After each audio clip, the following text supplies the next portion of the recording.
Assalamualaikum warahmatullahi wabarakatuh. Dawuh Sang Kiai. Kadang kita masih belum paham siapa kita, siapa Allah. Kita itu hamba, Allah itu Tuhan. Kita bersifat menghamba, dan Allah sebagai zat yang maha kuasa, maha segala-galanya, yang berdiri sendiri sebelum alam semesta ada. Allah itu sudah ada, tiada awal, tiada akhir. Allah itu tidak butuh kita. Allah tak butuh amalan kita. Tidak bisa disogok dengan amalan apapun. Jadi tidak ada amalan yang lantas membuat Allah takut atau gentar. Tidak ada amalan yang ketika kita amalkan lalu Allah ketakutan, lari terbirit-birit saking takutnya lantas Allah melayani kayak budak karena takutnya ketika kita mengamalkan amalan tersebut. Itu namanya pemikiran kita kebalik. Kita itu yang seharusnya takut pada Allah karena Allah mampu melakukan apa saja kepada kita, kapan saja, sewaktu-waktu. Allah kok mau nyabut nyawa kita, ya kita seketika mati. Seketika Allah mencabut izin kita menghirup udara, jantung tidak diizinkan berdetak. Seketika itu kita mati. Saya jadi heran ketika ada orang yang bertanya, apa ada amalan agar apa saja keinginan kita dipermudah oleh Allah? Seakan-akan Allah itu orang tetangga rumah kita yang bisa ditakut-takuti. Hilangkan pemikiran sesat seperti itu. Allah itu maha kuasa. Semua selain Allah itu diciptakan oleh Allah. Bumi yang kita tempati ini saja paling kecilnya planet yang diciptakan Allah. Yang triliunan juta miliar juta planet yang lebih besar dari bumi kita, lebih banyak yang diciptakan Allah. Kita dibanding bumi saja umpama kutu. Kok tinggi sekali pemikiran kita jika seakan-akan bisa menakut-nakuti Allah yang besarnya lebih besar dari seluruh alam semesta. Bumi ini di mata Allah lebih kecil dari kutu.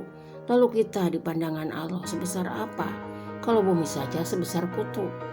Pandangan yang benar adalah kita harus merasa lebih kecil dibanding kutunya kutu. Pernah lihat kutu beras? Kalau kutu beras itu punya kutu, maka kitalah itu di pandangan Allah. Karena lemahnya kita, maka langkah paling benar adalah kita bertawakal kepada Allah. Maka Allah akan mengurusi permasalahan kita. Kalau Allah yang mengurusi, Allah semesta raya, semua ini, alam semesta raya, semua ini tidak bertabrakan karena ada Allah yang mengurus dan memelihara. Benda-benda yang jutaan miliar triliun lebih besar dari bumi saja bisa diurusi, apalagi mengurusi urusan kita yang lebih kecil dari kutunya kutu. Sangat remeh bagi Allah.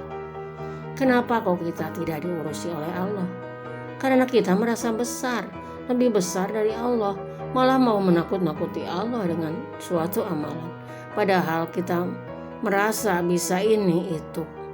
Itu hanya ego kita sendiri, tak bernilai apa-apa. Bersihkan diri dari pemikiran yang melenceng. Ibadah itu penyerahan diri kepada Allah.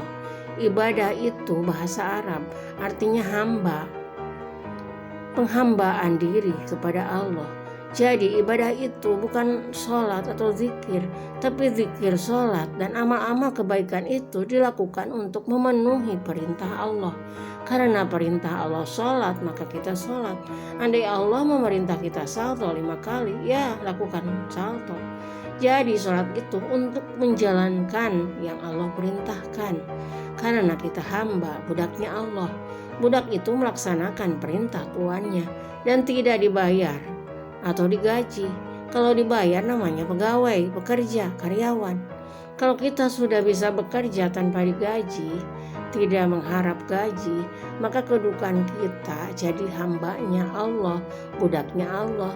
Baru ketika kita istiqomah, maka diangkat jadi karyawan dan mendapat gaji bulanan. Kalau sudah istiqomah, baru akan diangkat jadi punya jabatan wali-walinya Allah. Jadi Allah tidak bisa ditakut-takuti dengan amalan apapun, karena Allah lebih besar dari semua alam semesta ini.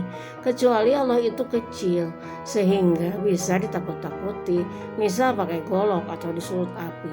Allah itu Tuhannya, kita itu hambanya. Allah yang berkuasa, kita itu yang dikuasai.